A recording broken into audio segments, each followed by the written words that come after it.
Olá a todos, estamos aqui de novo para a nossa segunda aula do curso Perícia Médico-Legal em Casos com Suspeita de Tortura.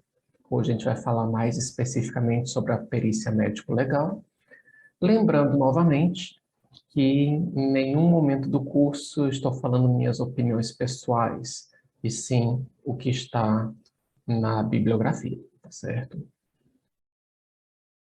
A gente vai falar um pouquinho hoje sobre exame clínico nos casos com suspeita de tortura, lesões em tipos específicos de tortura, necrópsia na morte com suspeita de tortura e a resposta aos quesitos. Com relação ao exame clínico nos casos com suspeita de tortura, o protocolo de Istambul já vem bem claro dizendo: a entrevista e o exame físico do periciando devem ser realizados em local mais seguro e confortável possível.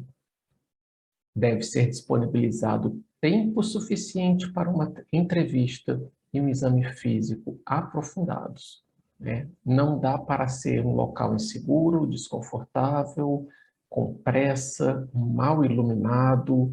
Tem que ser um local bem adequado para esse tipo específico de perícia. Para todos, mais ainda para esse tipo específico de perícia.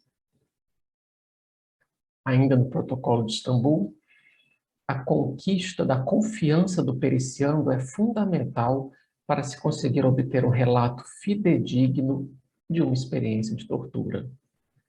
E os peritos médico-legais deverão criar um clima de confiança que permita a revelação dos fatos cruciais, mesmo que, muitas vezes, talvez na maioria das vezes, dolorosos e humilhantes. O ideal seria que essas perícias fossem realizadas por profissionais especialistas que tivessem um treinamento formal em perícias em casos de suspeita de tortura. Então, é aconselhável que exista uma equipe multidisciplinar, multiprofissional, especializada nesse tipo de perícia. O histórico. Como de qualquer perícia, o histórico deve ser sempre completo e bem detalhado. Deve-se obter uma estrutura com perguntas de forma a conseguir obter um relato aberto e cronológico das experiências vividas durante o período de tortura e sempre evitar aquelas perguntas tendenciosas que não vão acrescentar nada ao histórico. Mas é bom ter em mente que, embora seja essencial obter informações precisas acerca das experiências vividas pelo sobrevivente de tortura, este deve ter o direito de exprimir-se livremente, usando as próprias palavras e evocando os acontecimentos da maneira que ele acha mais conveniente. Então, por mais que o médico perito legista tenha que conduzir a história para ser uma história mais completa, mais cronologicamente correta, mas tem que dar liberdade para que o perito, o periciando, bote para fora os sentimentos dele. Quanto ao exame físico, ele deve iniciar sempre pelo exame das vestes. Se o periciando vem com as mesmas vestes que ele estava na hora da tortura, é importante o exame das vestes para ver se encontra algum vestígio que possa ser encaminhado para a pesquisa, para a perícia complementar. Posteriormente, realize o exame físico do periciando de modo detalhado e sempre utilizando ilustrações, fotografias, esquemas, principalmente fotografias. Ainda com relação ao protocolo de Istambul, o perito médico-legal deverá tomar nota de todas as observações positivas e negativas relevantes, utilizando diagramas corporais para registrar a localização e natureza de todas as lesões, quer seja aquelas lesões mais vultosas, grandes, quanto aquelas lesões mais detalhadas, menores, mais singelas, mas todas as lesões devem ser escritas, descritas e fotografadas. O que eu acabei de dizer, as lesões de tortura deverão ser descritas detalhadamente, a fotografia é essencial e deve ser realizada sempre que possível. O perito deverá dar o seu parecer quanto à origem das lesões. Olha só, Protocolo de Istambul. O perito deverá dar o seu parecer quanto à origem das lesões, se infligidas por terceiros ou provocadas pelo próprio periciando, se acidentais ou resultantes de um processo patológico.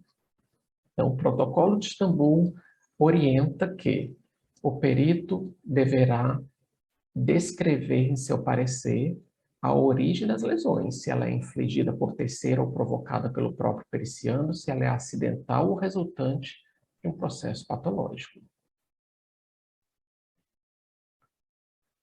O periciando sempre deve ter a consciência de que controla a situação e que tem o direito de limitar a observação ou até de interromper a perícia a qualquer momento. Protocolo de Istambul também.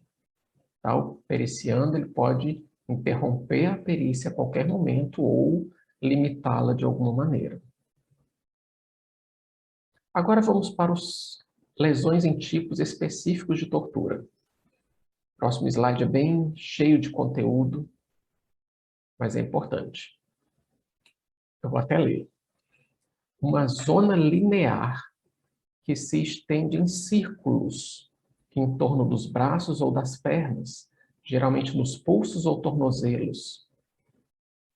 Em geral, nos pulsos ou tornozelos. É geralmente uma sequela de violência contundente e indica a aplicação prolongada de ligaduras apertadas. Essa zona parece quase desprovida de pelos ou folículos pilosos e será provavelmente uma forma de alopécia cicatricial. Não existe qualquer diagnóstico alternativo de patologia cutânea espontânea e é difícil imaginar que um traumatismo dessa natureza possa ocorrer na vida cotidiana. Encontrou aquela lesão contundente em punhos, pulsos, tornozelos, é um grande indício para pensar em tortura.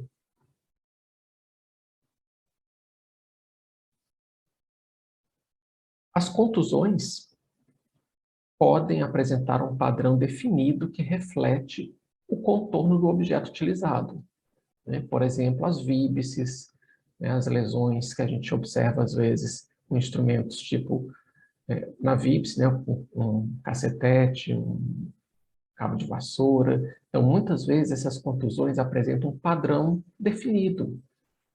A imagem do chinelo na pele da pessoa periciando. Mas deve-se ter em mente que nem sempre isso é verdadeiro. Algumas vezes esse sangramento da equimose, da contusão, ele acaba sofrendo a ação da gravidade e mudando tanto a forma quanto a localização da agressão. Quem nunca pegou uma contusão em olho, em pálpebra, e que aquela equimose começou, aquele hematoma começou a descer, aquele sangramento interno começou a descer indo para a região do maxilar. Então, a agressão foi no olho, mas você acaba vendo, às vezes, a equimose na região maxilar, pela ação da gravidade. Existe a falanga ou falca, que consiste em agressões repetidas nas solas dos pés. Muito utilizada nos casos de tortura, usa-se ferro, cano, cacetete, bastão, e vai ter várias lesões, inclusive fraturas ósseas, lesões musculares, lesões ligamentares, de tendões, na sola dos pés. Então, sempre ficar atento para esse tipo de lesão também. Queimadura, queimadura por cigarro, ela é comum no caso de tortura. Você vai ver aquela lesão mais ou menos circular ou ovalada, de meio centímetro a 1 centímetro, com um centro hiper ou hipopigmentado, mas a periferia sempre hiperpigmentada, então é comum também esse tipo de queimadura. Suspensões, né? A pessoa ficar suspensa pelos membros. A suspensão é uma forma comum de tortura que pode causar dor extrema, e que deixa pouca ou nenhuma lesão macroscópica. Se for suspensão de membros superiores, sempre pensar em plexopatia braquial, né, que é um indício bem forte de que a pessoa, de que o periciano, vítima de tortura, tenha sofrido suspensão pelos braços. A gente tem aqui algumas imagens, né, tipo suspensão em pau de arara, tipo clássico de tortura. Suspensão cruzada, né, em que o periciando é suspenso pelos membros superiores abertos. Suspensão de açougue, né, que o periciando também é preso, suspenso pelos membros superiores, mas com as mãos juntas, com os antebraços juntos. Pode ser esse tipo, ou pode ser pela região dorsal, os braços para trás. Outros tipos de tortura envolvem choques elétricos, né? Então, é bem comum o torturador usar a corrente elétrica para causar, para fazer a tortura. E onde é que ele aplica mais o choque elétrico? Nas mãos, nos pés, nos dedos, orelhas, mamilo, boca e principalmente região genital. Casos com suspeita de tortura, é muito importante o exame cuidadoso da região genital, tanto por choque elétrico quanto por lesões por instrumento contundente. Tortura dentária, né? Então, pode ocorrer fraturas, extrações propositais de dente, aplicação de corrente elétrica na boca, que leva a edema gengival, hemorragia, gengivite, até fratura mandibular. E, nesses casos, sempre lembrar da importância da participação do perito odontolegal. Tá? Sempre lembrar que nós temos perícia odontolegal, pelo menos, em Fortaleza. Asfixias. A quase asfixia por sufocação, quase matar a pessoa por asfixia, é um método de tortura cada vez mais utilizado, inclusive nos filmes, né, na televisão, a gente vê isso, pois, em geral, não deixa vestígios da tortura e a recuperação é rápida. Então, as asfixias são muito comuns e pode ser a chamada asfixia por submarino seco, que é aquele que não envolve água. Então, o saco plástico, como a gente mostra nessa imagem, envolver o rosto da pessoa com areia, também acaba causando uma asfixia por submarino, modo submarino seco, e por submarino molhado, que envolve água, líquido. Tá? Muitas vezes é como aparece nessa imagem, um recipiente com água, algumas vezes é numa privada, algumas vezes essa água está contaminada com fezes, urina, e além do ato da tortura física, né, tem a tortura psicológica e tem o risco de contaminação com alguma doença. E as torturas sexuais. Tortura sexual é bem ampla, certo? Então, pelo protocolo de Istambul, ela começa com a nudez forçada. Então, a nudez, ela exacerba o terror provocado por todas as formas de tortura, deixando parar a ameaça de abusos sexuais, de violação, de sodomia. Então, só o fato de deixar o periciando, né, a vítima de tortura, na realidade, não o periciando, sem roupas, já é caracterizado como uma tortura.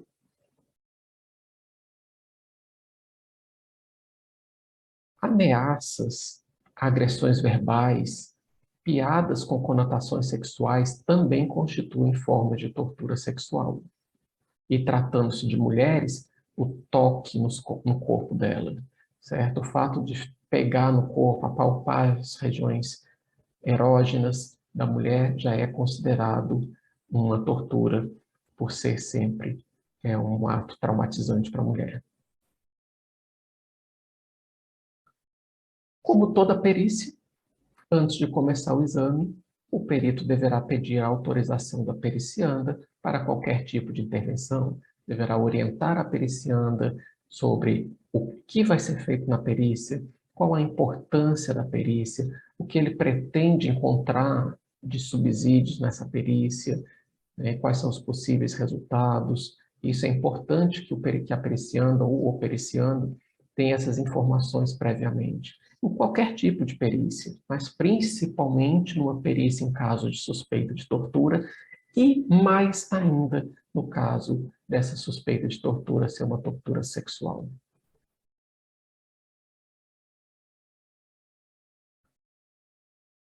Se o perito médico legal e a vítima pertencerem a gêneros diferentes, deverá ter um acompanhante do mesmo gênero da vítima presente na sala durante todo o exame. A gente observa mais isso quando a vítima é uma mulher e o perito é um homem, né? Aí tem uma outra mulher para acompanhar esse exame, mais comum. Ao contrário, a gente não observa tanto. Dada a natureza sensível das investigações de agressão sexual, um familiar da vítima é geralmente a pessoa ideal para ser o acompanhante.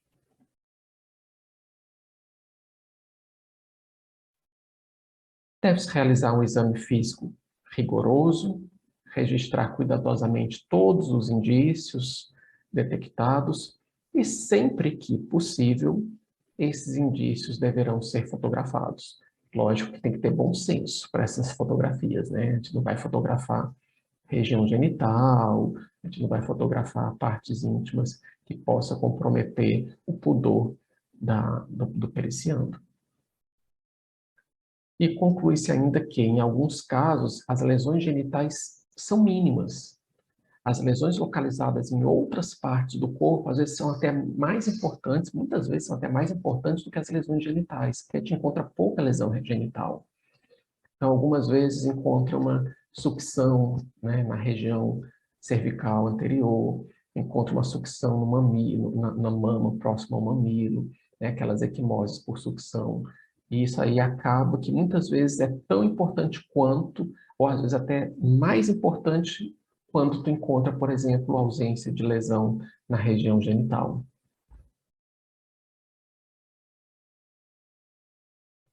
E o exame físico nunca, nunca deverá iniciar pela região genital, certo? Comece sempre pelo histórico, um exame físico geral e termina pelo exame físico da região genital, até para um modo de que o periciando, a pericianda vá se adaptando, se acalmando e facilitando a realização do exame, tanto para o periciando quanto para o perito.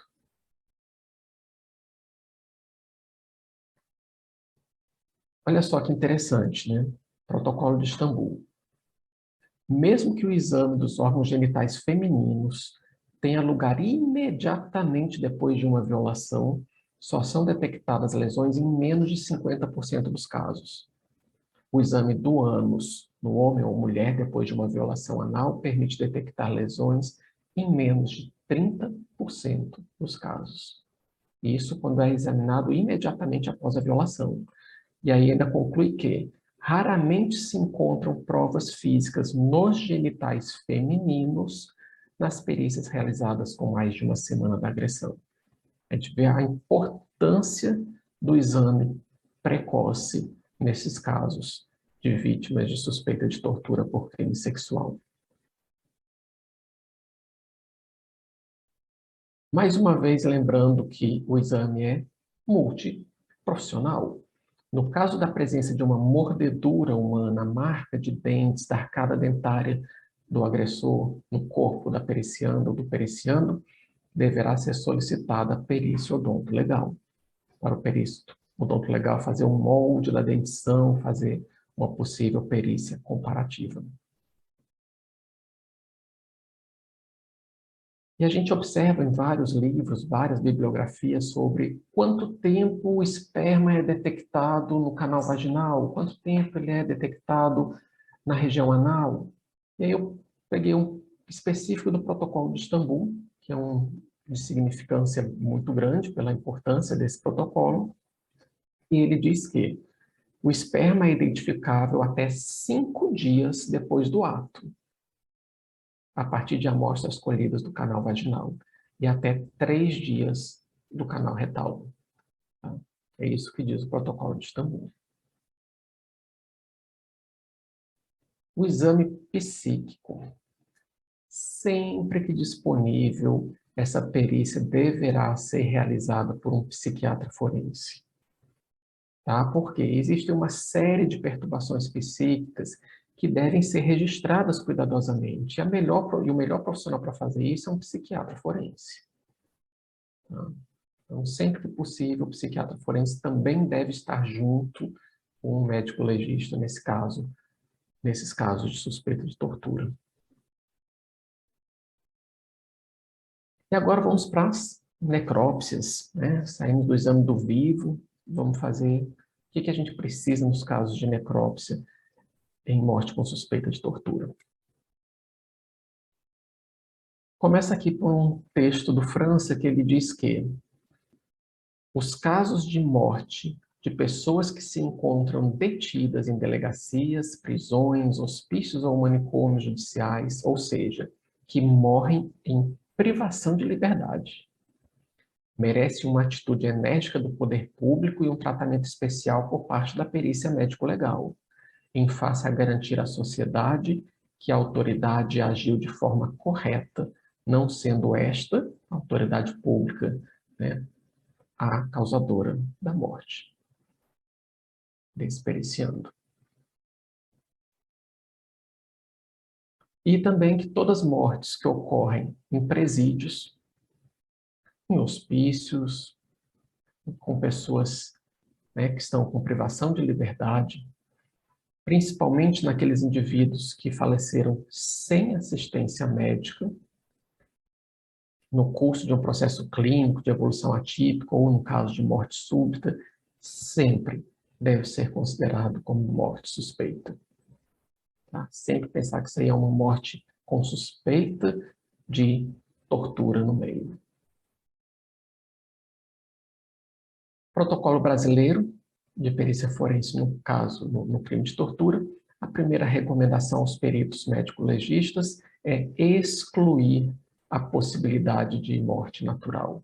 Então, a primeira coisa que a gente tem que pensar é, isso é morte natural ou é morte violenta? Então, vamos excluir a morte natural.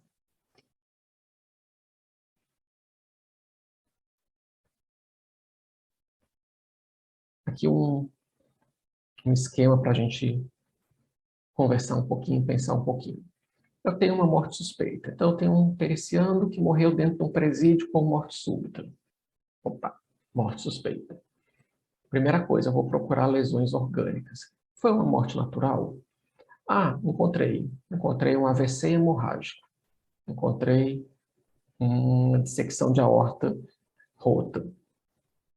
Opa, beleza. Faço um laudo, mas no meu laudo tem que ser claro e preciso, comprovando claramente que foi uma morte natural. Por quê? Sempre vai estar assim em mente que será que não era uma morte, não foi uma morte violenta? Será que ele não foi assassinado? Será que então o laudo tem que ser bem claro, bem preciso. Pode botar fotos, pode botar esquemas, mas bem claro mesmo de que a morte foi natural. Pedir histopatológico para comprovação histopatológica de alguma coisa que ficou na dúvida. Segundo caso, eu tenho uma morte suspeita que eu encontrei lesões violentas. Periciando tinha um ferimento por arma branca, tinha um PCE, então isso aí também, o laudo claro, o laudo preciso, mas é um laudo em tese mais simples para o médico perito legista. Opa, agora eu tenho um periciano que tem lesões orgânicas leves, não tem nenhuma lesão violenta. Será que essa cardiomegalia, será que essa hepatosplenomegalia justificam a morte desse periciano? Ascite, bom, não tem nada violento. Vamos para os exames complementares, tá? PED toxicológico, PED histopatológico, vamos tentar nos embasar bem para a gente chegar e dizer, não, foi morte, mesmo uma morte natural. Pronto, conseguiu, o histopatológico mostrou área de isquemia miocárdica recente, obstrução de 95% de artéria coronária, tá bom. Então, eu consegui comprovar que isso aqui foi uma morte natural. Ótimo. E o último caso, aquela morte suspeita, que eu não tenho nenhuma lesão orgânica e eu não tenho nenhuma lesão violenta. Faço a necrópsia toda detalhada, abro todas as cavidades, crânio, pescoço, tórax, abdômen, pelve, coluna, e não encontro nada. É uma causa indeterminada. Necrópsia branca. E aí? Eu posso botar que é uma necrópsia de causa indeterminada? Sempre evitar, é óbvio, né? Porque isso aí pode dar problema na frente, por que que foi indeterminada, será que estava querendo, o médico estava envolvido querendo esconder alguma coisa. Então, assim, sempre evitar. Mas se realmente for uma necrópsia branca, não tem o que fazer. A literatura diz, use causa indeterminada.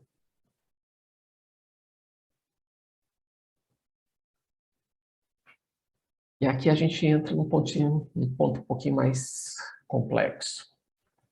Protocolo Brasileiro de Perícia Forense no Crime de Tortura. A finalidade de uma perícia feita para tais fins é reunir o maior número possível de informações para se assegurar a identificação do morto, a determinação precisa da causa mortis, da causa jurídica da morte e a descrição e caracterização das lesões violentas presentes no periciano. Tá? O protocolo brasileiro diz que é a função, sim, do médico legista de tentar determinar ou assegurar, né, o máximo possível a determinação da causa, ajudar, né, colaborar para a determinação da causa jurídica da morte. Ainda o protocolo brasileiro. Por fim, nos casos de morte violenta com suspeita de tortura, a perícia não deve apenas se restringir ao diagnóstico da causa da morte e da ação ou do meio causador, mas também ao estudo mecânico e das circunstâncias em que o óbito ocorreu, no sentido de colaborar o máximo possível para a determinação da causa jurídica da morte.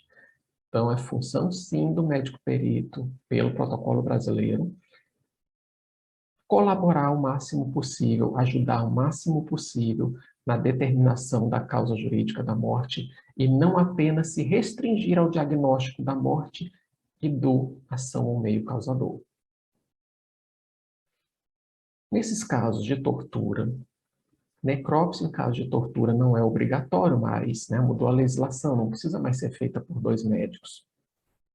Mas recomenda-se que em tais situações a necrópsia seja realizada com a participação de, pelo menos, outro perito médico legal. Pelo menos 2 médicos devem participar dessa necrópsia e, sempre que possível e necessário, odonto, laboratório, protoxicológico, histopatológico, então, sempre que possível e necessário, multiprofissional. Quanto ao exame externo do cadáver. O exame externo do cadáver, no caso de morte por suspeita de tortura, ele é extremamente importante, como a gente vai ver. Já começa aqui. Nos casos de morte violenta, em geral, o exame externo tem muita importância, não só para o desfecho do diagnóstico da causa da morte, como também para o seu mecanismo, etiologia jurídica, de novo, e as circunstâncias que antecederam ao óbito. Nos casos em que se evidenciam tortura, sevícias, outros meios degradantes, desumanos, cruéis, os achados encontrados no exame externo do cadáver geralmente são ainda mais relevantes, são ainda de maior relevância.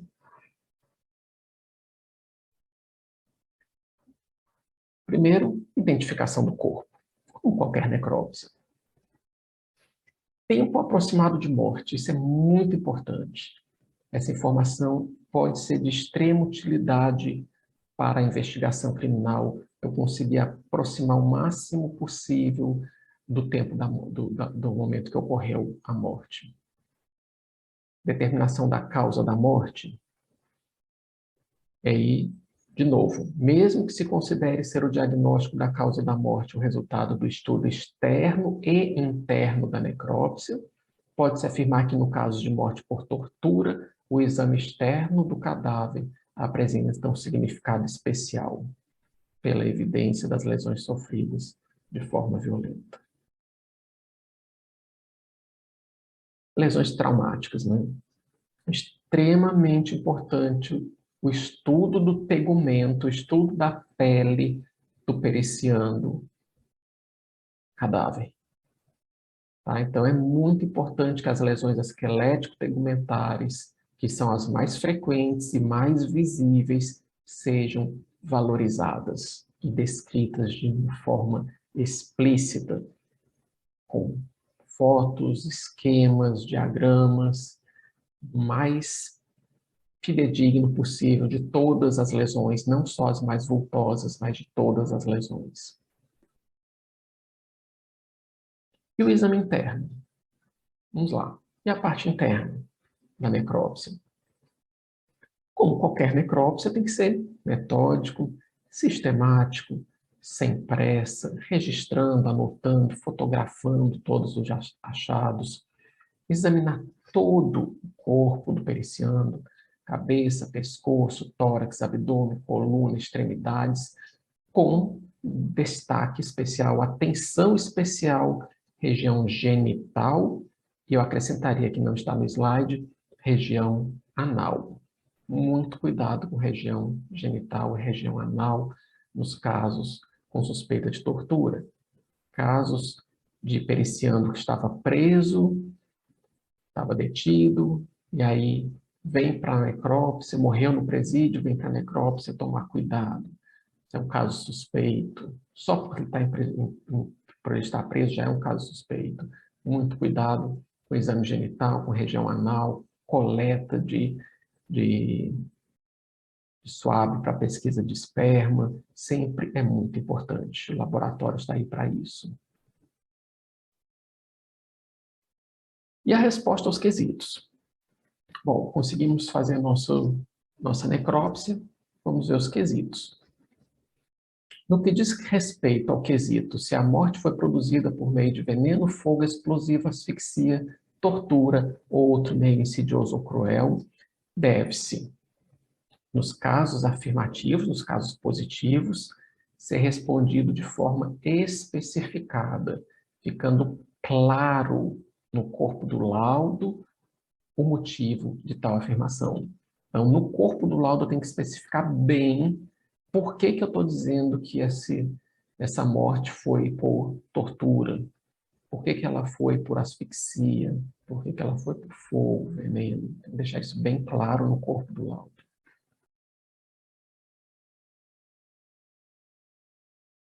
Aqui do França, o meio cruel é aquele em que o autor procura muito mais provocar o sofrimento físico ou psíquico da vítima do que propriamente a sua morte. Há na crueldade um ritual, um cronograma articulado de procedimentos cujo fim é o sofrimento máximo da vítima. Deve-se considerar muito mais as regiões atingidas, as características das lesões e o meio ou instrumento causador das lesões. A gravidade das lesões e a sua multiplicidade por si só não caracterizam o meio como cruel, tá? Então, gravidade de lesão e multiplicidade de lesão, por si sós, não caracterizam o meio como cruel, tá? Mais importante, a localização das lesões, o instrumento que foi utilizado, as características das lesões, do que propriamente a gravidade e a multiplicidade das lesões. Protocolo brasileiro. Isso aqui é importante também. Nos casos em que não estejam evidentes manifestações de tortura ou de meio insidioso ou cruel, recomenda-se o cuidado de responder àquele quesito usando as expressões sem elementos de convicção para responder, ou sem elementos de convicção para afirmar ou negar, deixando para outros exames complementares, inclusive o laudo da perícia criminalística, uma definição mais exata. Nunca responder não. Há muitas formas de crueldade e de tortura que não deixam evidências. Tá? Então, fez uma necrópsia, fez um exame com suspeita de tortura, não encontrou nenhuma lesão no corpo do periciando, numa necrópsia, exame externo, necrópsia, exame interno, não se deve botar o termo não. Deve-se usar o termo sem elementos de convicção. Porque a gente já viu que tu tem muitas torturas, como a gente mostrou nos slides passados. Por exemplo, submarino seco, submarino úmido, que tu, a próprio suspensão do corpo pode não deixar lesão, não deixar marca. Então, assim, tu pode ter vários tipos de tortura, inclusive torturas psiquiátricas, né, torturas mentais, que vão ser avaliadas pelo psiquiatra, que não deixam lesões físicas. Tá? Então, evitar, ou seja, evitar não usar a palavra não, usar sempre sem elementos de convicção. E aqui o protocolo de Istambul, ele admite que o examinador possa usar determinados termos em suas conclusões. Por exemplo, a gente pode usar inconsistente, consistente, altamente consistente, típica de e diagnóstica de, né, no caso das lesões. Lesões inconsistente é aquela que não pode ter sido causada pelo traumatismo descrito, é inconsistente com aquilo. Consistente, a lesão pode ter sido causada pelo traumatismo descrito, mas, sendo uma lesão atípica, existem outras causas possíveis. Não é típica. Altamente consistente. Opa, começou a ficar mais próximo, né? A lesão pode ter sido causada pelo traumatismo descrito, mas existem algumas poucas causas possíveis alternativas. Típica de a lesão aparece geralmente associada ao tipo de traumatismo descrito. Contudo, existem uma ou outra causa possível que não é descrita no traumatismo. E diagnóstico não, diagnóstico é de certeza. A lesão não pode ter sido causada por qualquer outra forma, senão a descrita. Tá? Então, o protocolo de Istambul, ele sugere que a gente use esses 5 termos: inconsistente, consistente, altamente consistente, típica de e diagnóstica de. Isso aqui pode ser muito útil para as nossas perícias, né? Usar esses termos aqui. E agora, novamente, o França, né? Hoje, a missão da perícia não é apenas a de ver e relatar, traduzida pelo dogma do visum et repetum, é também a de discutir, fundamentar e até deduzir, se for o caso, no sentido de que a busca da verdade seja feita por um modelo de convicção mais amplo, quando algumas evidências são indicadoras ou sugestivas de determinados fatos. Tá? Então, a missão da perícia, aqui ele não bota só a perícia médico-legal, mas o termo perícia não é apenas de ver e relatar, é também de discutir, fundamentar e até deduzir, se for preciso. E, para quem nunca fez uma perícia de vivo, né, de lesão corporal, de caso de suspeita de tortura, como eu, nunca tinha feito, nunca fiz, aí eu fui procurar quais são os quesitos utilizados pela PERFORCE. Primeiro, há vestígio de lesões compatíveis com tortura física, bem especificado, física, né? Segundo, em caso afirmativo, em que constituiu. Terceiro, da violência física, resultou em incapacidade para as ocupações habituais por mais de 30 dias, o perigo de vida, ou debilidade permanente, ou perda ou inutilização de membro, sentido ou função, ou aceleração do parto, ou aborto, ou incapacidade permanente para o trabalho, ou enfermidade, ou deformidade permanente. Resposta especificada, né, aqui para qualificar, né? Vai ser grave ou gravíssimo. O periciando é enfermo ou débil mental. O comportamento geral é sugestivo de trauma psicológico consequente à tortura? Se sim, foi encaminhada a perícia especializada, ou seja, nos próprios quesitos que vêm para nós, médicos, peritos legistas, ele pergunta se, no quinto quesito, se o comportamento geral do periciando é sugestivo de trauma psicológico. E se nós encaminhamos ele para a perícia especializada. Sexto quesito, há evidências médico-legais que sejam características, indicadoras ou sugestivas de ocorrência de tortura contra o examinado que, no entanto, poderiam excepcionalmente ser produzidas por outra causa. Então, há evidências de tortura, mesmo que possa ser produzido por outra causa, e em caso afirmativo, em que constituiu. E a gente conclui, né, ao final desse curso, dessas duas aulas, mais o fórum, que a gente fez grandes discussões no fórum, e o quiz, a gente acaba concluindo que é fundamental que a realização das perícias nos crimes de tortura sejam desempenhadas obrigatoriamente por peritos médico-legais e peritos criminais especializados. É importante ter um grupo de peritos especializados para trabalhar especificamente nesses casos com suspeita de tortura. Do mesmo jeito que nós temos na PERFORCE os peritos que trabalham naquele DV-NI, né, nos IMVs, né, acidentes com múltiplas vítimas.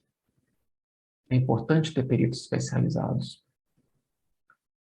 Cumprir protocolos contendo orientações e recomendações respectivas ao cumprimento de normas, regras e determinações legais. Nós precisamos ter POPs. Nós precisamos seguir os POPs. Nós precisamos atualizar periodicamente os POPs. E é necessário investir na formação, capacitação, qualificação dos peritos. Isso é muito importante para a gente não ficar para trás e ficar sempre no mesmismo, na mesmice e não evoluir, né? Sempre tem que ter formação, capacitação, qualificação, treinamento local, nacional e até internacional, se for possível. E a gente termina por aqui. Muito obrigado pela presença de todos vocês. Aqui novamente a bibliografia que a gente usou para realizar esse curso. Reafirmar novamente que o curso foi feito 100% baseado em bibliografias.